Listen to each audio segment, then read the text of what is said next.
Joining me is Anup Nautiyal, who is a social worker based in Uttarakhand, Dehradun, and he has been vocal about raising several issues of the state, whether it's be related to environment or whether it's be related to the electoral politics of the state.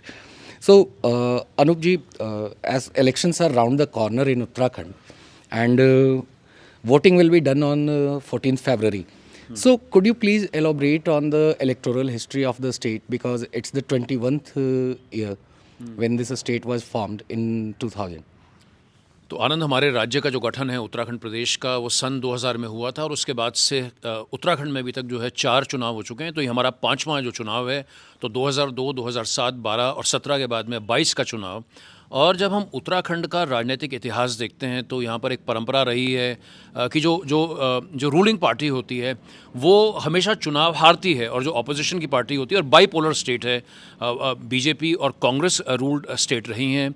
और अगर हम कुछ मोटे मोटे trend पिछले 4 चुनावों के देखते हैं तो पहली और एक जो उल्लेखनीय बात उत्तराखंड के जो आंकड़ों में निकल के आती है वो ये आती है कि जो उत्तराखंड का जो वोटर है उसका जो रुझान है वो बड़े दलों की तरफ और राष्ट्रीय दलों की तरफ बढ़ा है। उदाहरण के तौर पर अगर हम सन 2000 की बात करते हैं तो जहां सन 2002 और 2007 में बीजेपी और कांग्रेस को 55 सीट मिली थी, 2012 के चुनाव में वो 55 से बढ़ते हुए 63 और 2017 के चुनाव में 68। तो आप ये जो ट्रैजेक्टरी देख रहे हैं, 55 उसके बाद 63 फिर 68, तो ये जो क्लियर कट रुझान है सीटों का, और उसी तरीके से जो वोट शेयर है, अगर हम विशेष तौर पर 2017 के चुनाव पर नज़र डालें तो बीजेपी और कांग्रेस दोनों दलों को मिलकर के 80% वोट मिला था, जो कि एक बड़ा भारी भरकम जो मैंडेट है दोनों राष्ट्रीय दलों के लिए। तो उत्तराखंड में ये जो राष्ट्रीय दलों की परंपरा, रूलिंग पार्टी को चेंज करने की परंपरा, इस किस्म की परंपराएं जो हैं उत्तराखंड के चुनाव में सदैव हावी रहती हैं।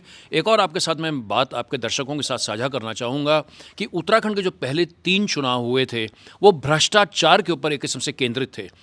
तो जो ऑपोजिशन पार्टी थी उसने रूलिंग पार्टी पर आरोप प्रत्यारोप का दौर चला, भ्रष्टाचार को लेकर बात हुई। लेकिन जो पिछला चुनाव उत्तराखंड का था 2017 का चुनाव, वो पहली बार एक किस्म से प्रमुखता से विकास के एजेंडे पर वो चुनाव लड़ा गया था।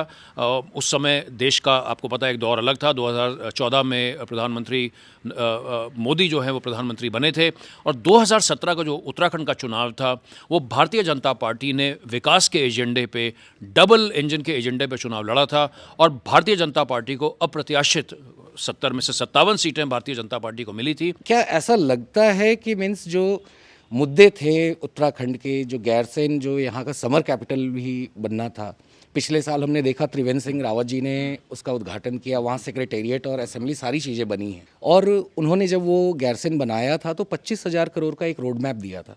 उत्तराखंड ऑलरेडी अभी 66,000 करोड़ के डेप्ट में है।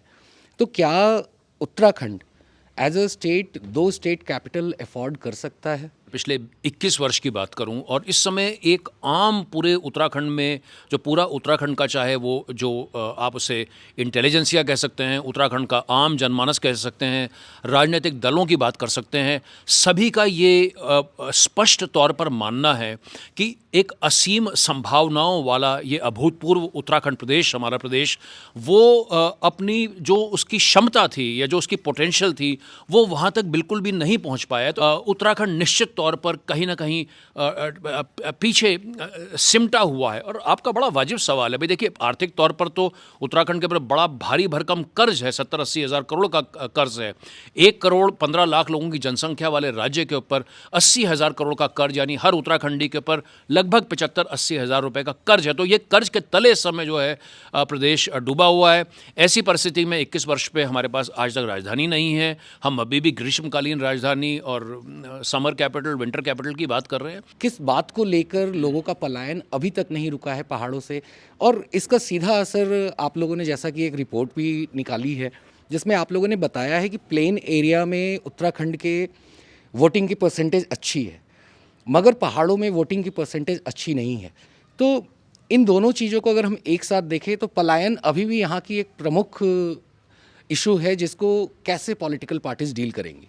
स्वतः पलायन होना गलत नहीं है, लेकिन जो जो समस्या है वो जिसे मजबूरी का पलायन, जिसे हम अंग्रेज़ी में डिस्ट्रेस माइग्रेशन कह सकते हैं, वो असल में बड़ी समस्या है।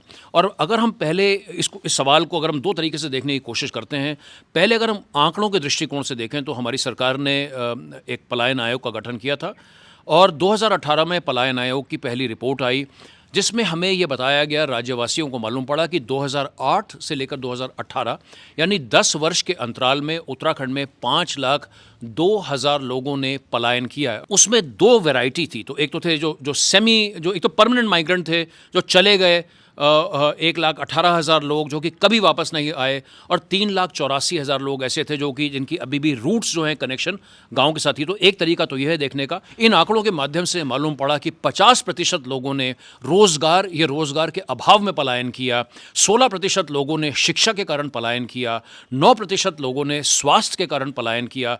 तो ये जो बिल्कुल मूलभूत जो ज़रूरतें किसी भी इंसान के लिए, रोज़गार की, शिक्षा की, स्वास्थ्य की, इन्हीं के लिए जो है उत्तराखंड में इस भीषण, इसे त्रासदी ही कहेंगे क्योंकि इसके आनंद बहुत सारे आयाम और बहुत सारे पहलू हैं।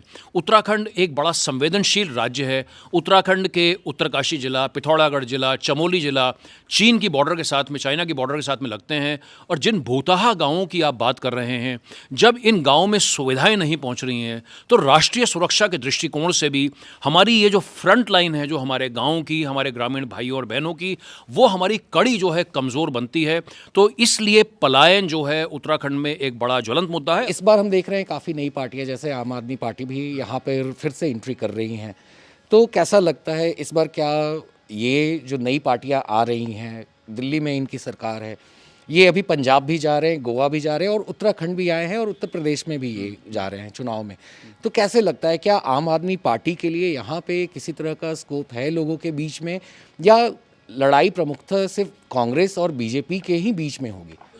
ऐसा प्रतीत हो रहा है कि ये जो चुनाव 2022 का होगा वो मुख्यतः बीजेपी और कांग्रेस के बीच में ही चुनाव होना है इस बार। तो एक क्लोज फाइट है।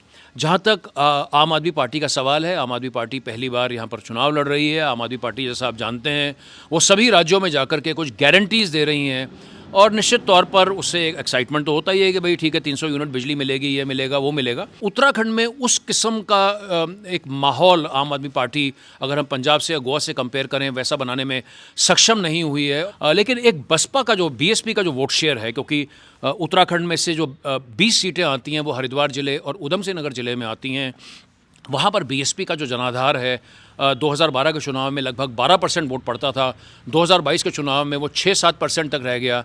तो क्या आम आदमी पार्टी उस वोट बैंक में, जिसे हम कहते हैं सेंध मार पाती है, वहाँ से क्या निकल करके आ पाती है? एक किसानों को लेकर के कुछ समय पहले उधम सिंह नगर में, जो ज़िले में जहाँ पर 9 सीटें आती हैं, वहाँ पर भी आम आदमी पार्टी का एक अच्छा माहौल बन रहा था, लेकिन खैर जैसा आपको मालूम है फिर केंद्र सरकार ने उसको पुल बैक कर लिया। तो इस परिदृश्य में आम आदमी पार्टी उत्तराखंड में चुनाव लड़ रही है। जिस तरह से यहाँ पे माइनिंग चल रही है पहाड़ों में, नदियों में, तो इसको आप किस तरह से देखते हैं और ये कितना खतरनाक है उत्तराखंड के लिए? क्योंकि हमने देखा था अभी पिछले ही कुछ महीने पहले कि किस तरह से एनटीपीसी की बांध भी टूटी थी। तो इस तरह के केसेस लगातार यहाँ आते रहे हैं। तो उत्तराखंड कितना प्रिपेयर्ड है ऐसी त्रासदियों को झेलने के लिए? जब हम समस्त हिमालयन राज्यों को देखते हैं, जो सर्वाधिक कैजुअल्टीज़ जो होती हैं या हुई हैं पिछले इतने वर्षों में आपदाओं के कारण, वो उत्तराखंड प्रदेश में हुई हैं। इन सब के बावजूद भी जिस किस्म का आपदा तंत्र जो है उत्तराखंड में विकसित होना चाहिए था, वो नहीं हो पाया है।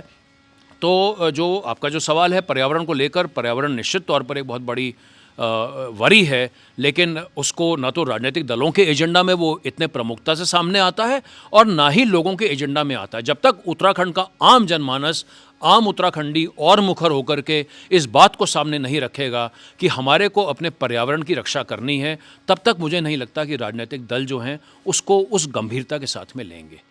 So this was Anup Nautiyal, who clearly said that the fight in Uttarakhand is going to be between the Congress and the BJP, the two major national parties, and the issue of migration of people, as over 5 lakh people have migrated from their villages to other places, is going to make a comeback in these elections. And the migration of the people from the border areas is also a threat to our national security.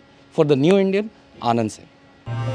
For more such fine stories and video reports from field, subscribe to our channel, The New Indian.